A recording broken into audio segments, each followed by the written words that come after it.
SIR প্রক্রিয়া শেষে পশ্চিমবঙ্গে প্রায় ৯১ লক্ষ নাম ভোটার তালিকা থেকে বাদ গিয়েছে। কিন্তু সেই সংখ্যার মধ্যে কত হিন্দু এবং কত মুসলিম নাম রয়েছে সেই তথ্য নির্বাচন কমিশন প্রকাশ্যে আনেননি।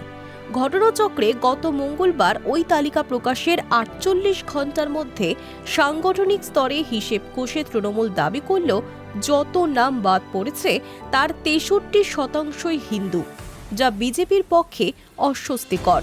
তৃণমূল যে পরিসংখ্যান তুলে ধরেছে তার সত্যতা নিয়ে প্রশ্ন তোলেনি বিজেপি। উল্টে তাদের প্রশ্ন, তৃণমূল এই পরিসংখ্যান হাতে পেল কি করে।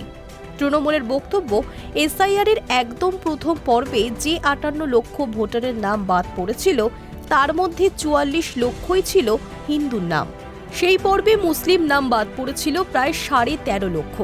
আবার দ্বিতীয় পর্বে ভোটার তালিকা থেকে নাম বাদ পড়েছিল প্রায় ৫.৫ লক্ষ, যার মধ্যে ৫,২৮,০০০ই হিন্দু।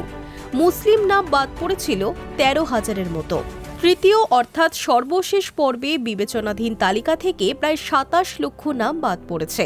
তবে এই পর্বে হিন্দুদের তুলনায় মুসলিম নামের সংখ্যা অনেকটাই বেশি। বিবেচনাধীন তালিকা থেকে মুসলিম নাম বাদ পড়েছে ১৭.৫ লক্ষেরও বেশি। পক্ষান্তরে হিন্দু নামের সংখ্যা প্রায় ৮৪,০০০-এর মতো। শতাংশের হিসেব কষলে দেখা যাচ্ছে প্রথম পর্বে যে নাম বাদ পড়েছিল তার মধ্যে প্রায় ৭৫% হিন্দু এবং মুসলিম প্রায় ২৩%। অন্য ধর্মের মধ্যে নাম বাদ পড়েছিল প্রায় ২%।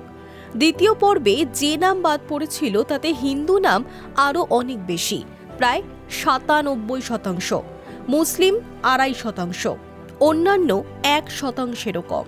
তৃতীয় পর্বে অর্থাৎ বিবেচনাধীন তালিকা থেকে বাদ পড়ার হিসেব বলছে হিন্দু নাম বাদ পড়েছে ৩০%, মুসলিম নাম তার দ্বিগুণের বেশি, ৬৫%, অন্যান্য ৪%-এর কিছু বেশি।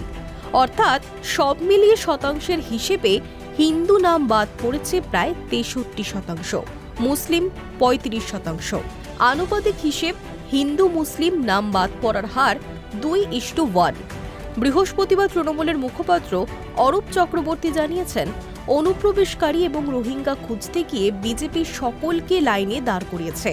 সেই হয়রানি থেকে বাদ যাননি গরিব হিন্দুরাও। পরিসংখ্যান বলে দিচ্ছে ৫৭ লক্ষেরও বেশি হিন্দু নাম ভোটার তালিকা থেকে বাদ পড়েছে।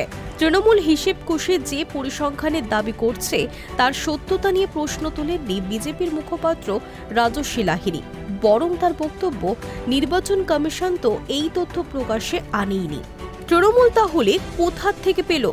যে বিএলওরা তৃণমূলের ঝান্ডা নিয়ে আন্দোলন করছিলেন তারাই কি তাহলে তৃণমূলের হাতে এই তথ্য তুলে দিয়েছেন?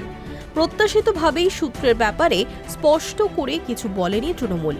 অরূপ শুধু বলেছেন, একাধিক সংস্থা এসআইআর তালিকাকে ডিজিটাইজ করেছে।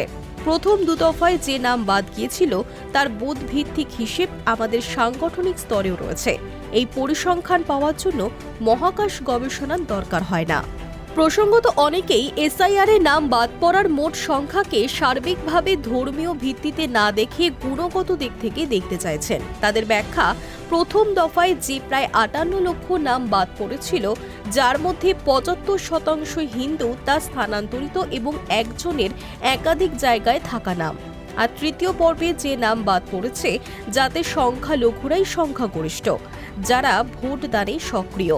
তবে তৃণমূল আনুষ্ঠানিকভাবে না বললেও একান্ত আলোচনায় বলছে, গণহারে হিন্দুদের নাম বাদ মতুয়া অধ্যুষিত এলাকায় প্রভাব তৈরি করবে, যে অংশে গত ৩টি বড় ভোটে বিজেপি নিরঙ্কুশ আধিপত্য তৈরি করেছিল। Hi news network.